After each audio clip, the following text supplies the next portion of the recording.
Good morning. तो देखो ये जी আমার ছোট্ট সোনাটা ঘুমাচ্ছে আর ও আমার ড্রেস পরে আছে, মানে প্যান্ট যেটা পরেছে ওটা তো ওরই, মানে কোনো দাদার হবে হবে। আর ড্রেসটা উপরের টপটা আমার টপ পরেছে। ওই যে আমার জামা পরতে এত ভালোবাসে, মানে বলার মতন না। তো যাই হোক, ওই জামা আমি কোনোদিন পরিও নি, কিনেই রেখেছিলাম আর পড়া হয়নি। তো ওরা উঠে ঘুম থেকে ওদেরকে স্কুলে পাঠিয়ে দিয়েছি। তারপর বিছানা করে ঝাড়ু টাড়ু দিয়ে এবার নোংরার গাড়ি চলেও এসেছে অলরেডি, নোংরাটাকে ফেলতেই যাব। এই দেখো আপাতত এইরকম আছে সেট আপ, ধীরে ধীরে এটাকে সাজাবো। একেবারে এত কিছু কেনা পসিবল না। তো যাই হোক, ঝাড়ু টাড়ু মেরে নোংরার গাড়ি ফেলতে যাব, ওদিকে সিটি মেরেই যাচ্ছে নোংরার গাড়ি। তো ফাইনালি বেরিয়ে পড়লাম। এখানে কাপড় ভিজিয়ে রেখেছি, বাইরে একটা কল আছে রুমের বাইরে, যেটা তো দেখে আমি মানে ভীষণই খুশি, কারণ এখানে পুজোর বাসন ধুতে আমার সুবিধে। তারপরে আমার মেয়ে লিয়া, ও ঠান্ডার দিন যেহেতু আসছে, স্নান করানোর জন্য বেস্ট। রোদ থাকে এখানে, কাপড় ধোয়ার জন্য বেস্ট। অলরেডি কাপড় ভিজিয়ে রেখেছি, এটাকে ধুতে হবে। আর এখানে আসার পর থেকে কন্টিনিউ আমার ছেলের জামা কাপড়ই ধুয়ে যাচ্ছি, মানে পাগল করে দেয়। একটা জামা পরে খুলে রেখে দিল, শার্ট একটা এখন পরে গেল, ওটা খুলে রেখে দিল, আরেকটা বের করে হয়তো আরেক জায়গায় যাবে, ওটা খুলে রেখে দিল। এই করে কী হলো, ওটা নোংরা হলো। আর বলো না, হালকা এদিকে ওদিকে দাগ লেগে গেছে, এই চলে। তো আজকের মেনুতে আছে পকোড়ি, মানে পকোড়ি বলছি সরি, কারি চাওয়াল।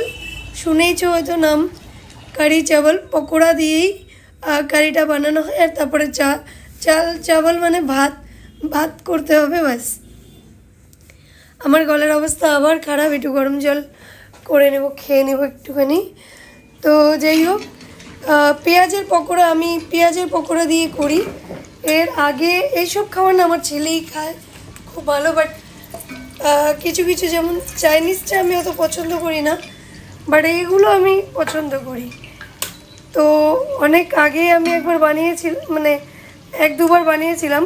তো প্রথমবার বানিয়েছিলাম সেবার হচ্ছে আমি পকোড়া সেমই পেঁয়াজের পকোড়া, বাট আমি অন্যরকম করে বানিয়েছিলাম, যেভাবে মোবাইলে দেখেছি 3-4টে ভিডিও দেখ।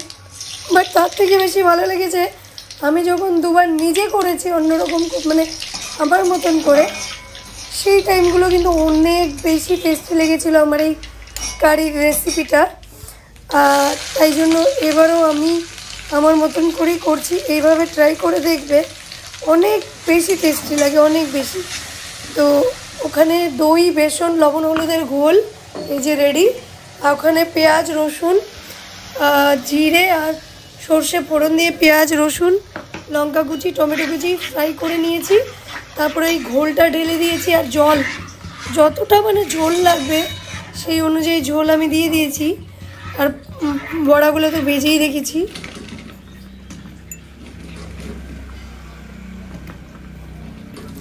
তো এবার বড়াগুলোও দিয়ে দিব ঝোলটা ফুটে এলে, আর ভালো করে এটাকে ফোটাতে হবে। তারপর এতে হচ্ছে সোমবার মানে কি বলে ফোড়ন দিব। তো মেথি, শুকনো লঙ্কা, মেথি বলছি সরি, শুকনো লঙ্কা, কারি পাতা আর হচ্ছে শুকনো লঙ্কার গুঁড়ো দিয়ে এটাতে দিয়ে দিব। দারুণ সেন্ট, মানে এটাই একদম পুরো রান্নাটাকেই চেঞ্জ করে দেয়। আর সর্ষের তেল একটু ঘি মিক্স করে দিয়েছি, তোমরা চাইলে পুরো ঘিও করতে পারো, আবার চাইলে পুরো সর্ষের তেলেও ফোড়নটা দিতে পারো। কিন্তু ফোড়ন দেওয়ার পরেই মানে ম্যাজিক, মানে রান্নার আসল ম্যাজিকটা বেরিয়ে পড়ে, মানে টেস্টটা বেরিয়ে আসে। তো এবার হচ্ছে আমি একটু মানে কি বলে, আরে ছানা খেয়ে নিলাম, আর একটু মেয়ের জন্য রেখে দিয়েছি, ও খাবে। আর আমি বাসনগুলো মেজে নিচ্ছি, তারপরে স্নান করে পুজো দিয়ে আমি চলে যাব দোকানে। কাপড়গুলো কাচতে হবে, সরি, মানে বাসন মেজে কাপড় কেচে স্নান টান করে পুজো টুজো দিয়ে মানে ঘরের যা যা কাজ থাকে ওগুলো সব শেষ করে চলে যাব আমি শপে। আর দোকান তো আমার একদমই পাশে, একদমই পাশে। আমি এসে গেছি আমার দোকানে। আজকের ব্লগটা এখান থেকেই শুরু করি ভাবলাম, আর রাতে গিয়ে দেখাবো রাতের কি প্রোগ্রাম। তো এখন হচ্ছে কেকের প্রচুর অর্ডার আছে, বাট আজকে একটা দুটো তিনটে আরও দুটো যেত, বাট ওরা কি করলো আজকে না নিয়ে আমাকে বললো তুমি এই তোমার কাছে রেখে দাও, আমরা কালকে মর্নিংয়ে নিব, ওই 8টা 9টা নাগাদ নেবে। তো এবার সমস্যা, এবার আমার ফ্রিজে এইটুকুনো একটা ফ্রিজে 2 জনের অর্ডার আছে কালকে। তো 2 জনেরই টল কেক হবে। তো টল কেক হ্যাঁ 1.5 পাউন্ড 2 পাউন্ডের কাছাকাছি যাবে। এবার এখানে রাখা, সাথে আমার দোকানের কেক যদি আবার বেঁচে যায় সেটা রাখা, তো প্রচণ্ড চাপ হয়ে যায়। বাট কিছু করার নেই, যেহেতু ও কালকে নিবে। ও তো জানে যে আমি কালকে বানাবো, বাট আমার তো আজকেই বানাতে হবে না, 8টা 9টা মানে তো আজকে রেডি করে রাখতে হবে। আর উঁচু উঁচু কেক আজকে যদি রেডি করে না রাখি তো ভালো মতন সেটও হবে না, সেই জন্য আজকেই বানিয়ে রাখতে হবে। তো চলো শুরু করব একটু পরেই। এসিটা আমার ঠান্ডা হচ্ছে, জাস্ট চালালাম, এসিটা ঠান্ডা হয়ে গেল, মানে রুমটা ঠান্ডা হয়ে গেলে, এসি না সরি, রুমটা ঠান্ডা হয়ে গেলে আমি কেকের কাজটা শুরু করব। এই কেকটার ডিজাইন মেকিং মানে আমি একটু দেখিয়ে দিলাম যে এটা বানিয়েছি, আর এটা হিন্দি চ্যানেলে দেখতে পাবে তোমরা। আর আজকে এই কেকটা আমি শপের জন্য বানালাম।